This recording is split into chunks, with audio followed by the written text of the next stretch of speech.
Hello friends, welcome to my channel Easy Science and Mathematics. In the last video of classification of animals, we have seen the classification of non-chordates, their characters and examples. In this video, we are going to learn classification of chordates. First, we will revise the skeleton of classification. Depending upon presence or absence of notochord, the kingdom Animalia, it is divided into two subkingdoms, non-chordates and chordates. Then chordates, they are divided into phylum Chordata. Then Chordata phylum, it is divided into three subphylum Urochordata, Cephalochordata and Vertebrata. The third subphylum Vertebrata, it is classified into three classes: Cyclostomata, Pisces, Amphibia, Reptilia, Aves and Mammalia. So let us see the characters and examples. Characters of phylum Chordata. Notochord is present in the body during at least any developmental stage. Pharyngeal gill slits are present in the body during at least any developmental stage. Pharyngeal gill slits, these are the organs for respiration. Then, single tubular spinal cord is present on the dorsal side of the body. Spinal cord म्हणजे पाठीचा कणा किंवा त्याला मेरुरज्जू असं म्हटलं जातं. That is present on dorsal side, पाठीच्या बाजूला तो असतो. Heart is present on the ventral side of the body. Ventral side म्हणजे पोटाच्या बाजूला हृदय त्या ठिकाणी असतं. Now, subphylum Urochordata. This is the example Herdmania, that is of Urochordata. Characteristics are marine animals, that means these animals live in seawater. Body is covered by skin like test or tunic. A hard covering is present on the body, that is called test or tunic. Larvae of these animals are freely swimming and notochord is present in only tail region. Larvae म्हणजे त्याला आपण अळी अवस्था म्हणतो. They are freely swimming. ते मुक्तपणे पोहतात. And notochord, it is present in the tail region. म्हणजे शेपटीच्या बाजूला notochord असतो आणि म्हणून त्याला Urochordata असं नाव आहे. Larvae metamorphose into adult after settling down at the bottom of the sea. म्हणजे याचं जे जीवनचक्र आहे, त्याची जी अळी अवस्था आहे, लार्वी, त्याचं मेटामॉर्फोसिस होतं, म्हणजे त्याचं रूपांतरण होतं इनटू अडल्ट. पण केव्हा? When the larvae settles down at the bottom of the sea, समुद्राच्या तळाशी त्याचं अवस्थांतर, मेटामॉर्फोस म्हणजे अवस्थांतर होतं. Generally hermaphrodite. हर्माफ्रोडाइटचा अर्थ आपण पाहिलेला आहे आधी की male and female reproductive organs are present in the same animal, that is called hermaphrodite. So these are generally hermaphrodite. Example, Doliolum and Oikoplura, and it is the Herdmania, that is of Urochordata. Then next subphylum Cephalochordata. Characters are small fish-like marine animals. If you see the example of this Amphioxus, it looks like fish, and therefore these are fish-like marine animals live in seawater. Notochord is present throughout the body length. Notochord त्याचा जो आहे पृष्ठरज्जू जो आहे तो पूर्ण शरीरभर असतो throughout the body length. Pharynx is large and containing gill slits, that is the organ of respiration. These are unisexual, that means male and female organisms, they are separate, and this is the Amphioxus. This is the example. See, this is notochord and it is present throughout the body length. Then these are the gill slits for locomotion. Okay, so this is about Cephalochordata. Then next subphylum, it is Vertebrata or Craniata. Now the characters are notochord is replaced by vertebral column. म्हणजे जो मेरुरज्जू आहे किंवा पृष्ठरज्जू आहे त्याचं रूपांतर आता vertebral column म्हणजे पाठीच्या कण्यामध्ये झालेलं असतं. म्हणजे विकसित अशी त्या ठिकाणी त्यांची संस्था असते. That is nervous system it is well developed. Head is well developed. Brain is protected by cranium. Cranium म्हणजे कवटी. त्यांचा मेंदू हा कवटीमध्ये सुरक्षित असतो. एंडोस्केलेटन. एंडोस्केलेटन म्हणजे अंतःकंकाल, म्हणजे आपण त्याला सांगाडा असे म्हणतो. शरीराच्या आत असणारा की जो सांगाडा शरीराला आधार देत असतो. So endoskeleton it is either cartilaginous और बोनी. कार्टिलेज याला कास्थी म्हणतात आणि बोनी याला बोन याला अस्थी म्हणतात. आपण त्याला हाड म्हणतो. तर यांचं जे एंडोस्केलेटन आहे हे काही प्राण्यांमध्ये कार्टिलेजिनस आहे तर काही प्राण्यांमध्ये बोनी आहे. Some are jawless. जॉ म्हणजे जबडा. काहींना जबडा नसतो. That is called Agnatha. While some are with jaws. तर काहींना त्या ठिकाणी जबडे असतात. That is called Gnathostomata. Now this subphylum it is divided into 6 classes. Let us learn those classes. First class it is Cyclostomata. Now this is the example Petromyzon. See, you can see this is sucker. Jaws are absent and it is sucker, that is the mouth of that animal. These are gill slits and this is the body of Petromyzon. So jawless mouth provided with sucker. त्यांचं तोंड जे आहे त्याला जबडे नसतात तर त्याला sucker, मराठीत चूषक असं म्हणतात. Skin is soft and without any scale. त्वचा अतिशय मऊ असते आणि कुठलेही खवले त्याच्यावर नसतात. Paired appendages are absent. Appendages म्हणजे उपांगे, तर ते पेयर्ड नसतात म्हणजे जोडयुक्त नसतात. Endoskeleton is cartilaginous. त्यांचं जे अंतःकंकाल आहे ते कार्टिलेजिनस आहे. Most of the animals are ectoparacyte. Ectoparasite means they live on the body of other animals. Examples are Petromyzon and Myxine. Next class it is Pisces, ज्याला आपण मत्स्य वर्ग असे म्हणतो. See, this is the example of Scoliodon or it is also called dogfish. You know this animal, it is familiar to all of us. So these are cold-blooded animals. Cold-blooded poikilotherms. This is another word for cold-blooded.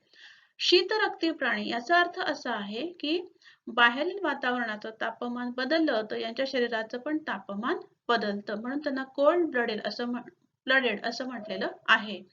These are aquatic animals living in marine and fresh water. म्हणजे काही मासे समुद्रात पण असतात तर काही नदीच्या पाण्यात म्हणजे गोड्या पाण्यात पण आढळतात. Body is spindle shape to minimize water resistance. Spindle shape चा अर्थ असा होतो की मध्यभागी फुगीर आणि दोन्ही टोकांना निमुळतं असं जे शरीर आहे त्याला स्पिंडल शेप्ड बॉडी असं म्हटलं जातं. And that body minimize water resistance during swimming.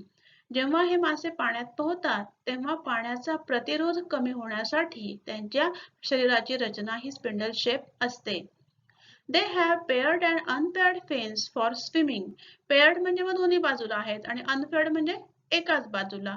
तर अशा पद्धतीने त्यांना paired and unpaired fins are present and these fins are helpful for swimming. Tail fin is useful as a steering organ during swimming. Tail fin, शेपटाकडचा जे fin आहे किंवा पर आहे त्याचा steering सारखा उपयोग होतो पोहताना म्हणजे दिशा बदलण्यासाठी. Then exoskeleton. Exoskeleton म्हणजे बाह्य कंकाल which is present outside or over the body. So exoskeleton is scaly and endoskeleton is cartilaginous or bony. म्हणजे त्यांच्या शरीरावर खवले असतात पण त्यांचं अंतःकंकाल जे आहे ते कार्टिलेजिनस असतं किंवा बोनी असतं. Respiration occurs with gills. These are the gills for respiration. श्वसनासाठी त्यांच्यात गिल्स असतात. Example, rohu, shark, stingray. You can see or you can find out another examples of class Pisces. Then third class it is Amphibia. Amphibia ज्याला आपण उभयचर प्राणी असं म्हणतो. उभयचर म्हणजे जे पाण्यात असतात तसंच जमिनीवर पण राहू शकतात. That is Amphibia.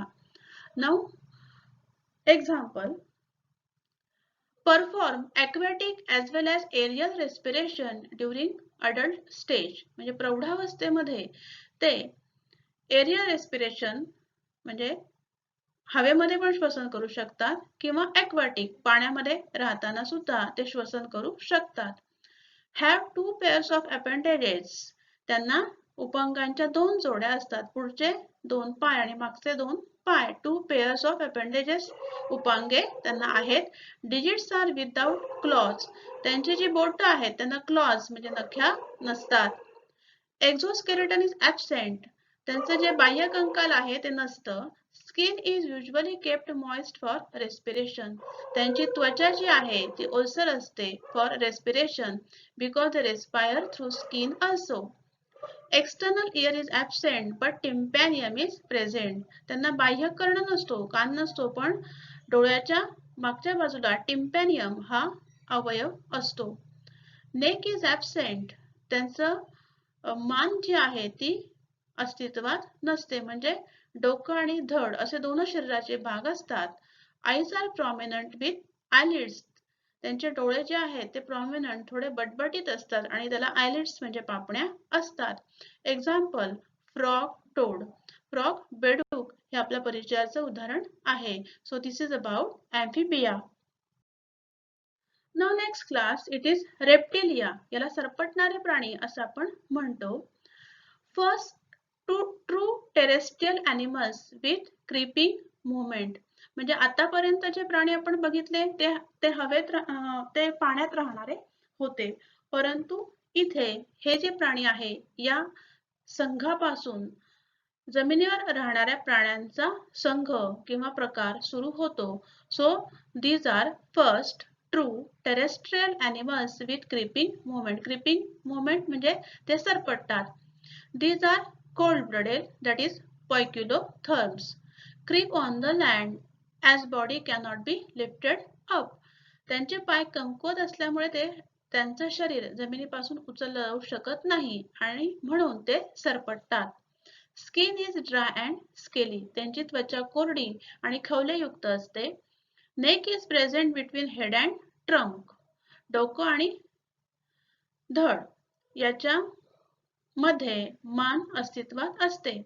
External ear is present. त्यांना बाह्य कर्ण external ear is absent. त्यांना कान नसतो. Example lizard, tortoise. Wall lizards. This is the familiar example. Tortoise. These are the examples of class Reptilia. See here, these are the digits. Then these are forelimbs, पुढचे पाय, hind limbs, मागचे पाय. These are claws. This is trunk. These are eyes, and this is tail.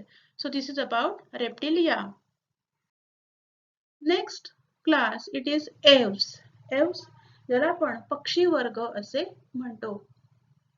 These are vertebrates and completely adapted for aerial life. पक्षी हवेमध्ये उडतात हे आपल्याला माहिती आहे आणि त्या पद्धतीने त्यांच्या शरीराची रचना असते. These are warm-blooded, that is homeotherms. याचा अर्थ असा आहे की बाहेरील वातावरणाचं तापमान बदललं तरी या प्राण्यांच्या शरीराचं तापमान बदलत नाही, and that is called warm-blooded homeotherms. Body is spindle shaped to minimize air resistance during flight.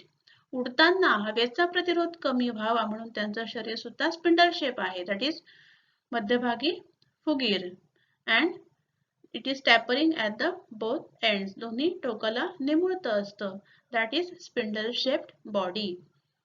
Forelimbs are modified into wings. त्यांचे पुढचे जे पाय आहेत त्याचं पंखांमध्ये रूपांतरण झालेलं असतं. Digits are covered with scales and bears claws.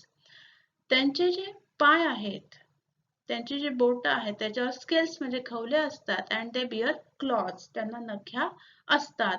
See, this is the example of pigeon. You can see head, eye, then beak, neck, wings. These are feathers, tail feather and legs. Now exoskeleton is present in the form of feathers. Exoskeleton बाह्य कंकाल हे त्यांचं पिसांच्या रूपामध्ये असतं. Neck is present between head and trunk. Jaws are modified into beak. त्यांना जबडे नसतात. त्यांचं जे तोंड आहे त्याला जबडे नसतात. तर त्याचं रूपांतरण हे चोटशीमध्ये झालेलं असतं. You can tell lot of examples for this class. Examples are peacock, parrot, pigeon, etc. Then the last class, that is Mammalia, त्याला सस्तन प्राणी असं आपण म्हणतो. We, the human being, are from this class. Now the characters are presence of mammary glands. Mammary glands, दुग्ध ग्रंथी, पिलांचं पोषण करण्यासाठी यांना दुग्ध ग्रंथी असतात. These are warm blooded. Body is divided into head, neck, trunk and tail. म्हणजे शरीर 4 भागांमध्ये विभागलेलं आहे. Head, neck, trunk and tail. Digits are provided with nails, claws or hooves. त्यांचे जे बोटं असतात, उपांगांची, हातापायाची जी बोटं असतात, त्यांना नख असतात किंवा नख्या असतात किंवा hooves, खूर असतात. Exoskeleton is in the form of hairs or fur. त्यांचं जे बाह्य कंकाल आहे किंवा बाहेरील आवरण जे आहे, it is in the form of hairs. म्हणजे शरीरावर केस असतात किंवा फर असते, लोकर असते. Example, human, bat म्हणजे आपण वटवाघूळ आणि kangaroo. These are the examples from the class Mammalia. You can see here this is bat, these are forearm, then foot, tail and this is wing membrane. जर आपण बघितलं तर आपल्याला वरकरणी हा पक्षी आहे असं भासतं, पण this bat it is from the class Mammalia. So thus we have completed the classification of chordates as well as the classification of animals. If you understood this explanation, please like and share and subscribe my channel. Thank you.